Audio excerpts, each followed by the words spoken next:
herrer, velkommen til Bethlehem. Her bevidnes, hvordan alle mulige folk var i gang med alle mulige dagligdags gørmål, mens selveste Jesus blev født af Jomfru Maria. Og her har vi Gabriel, den slarmbot, og en meget berømte æsel, som også havde forudsagt både de tre hellige konger og Jesus fødsel. Og her ser vi så Mama Rosita, som laver en fantastisk paella i Bethlehem.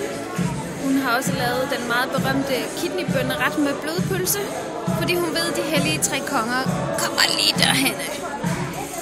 Vamos! Og vi går lige hurtigt igennem, så jeg ikke mister alt batteriet.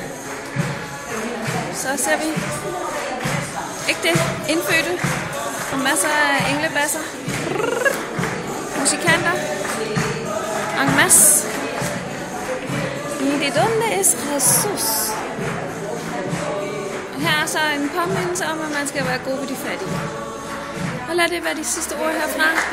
Denne live udsendelse direkte fra Puerto de la Cruz i Tenerife.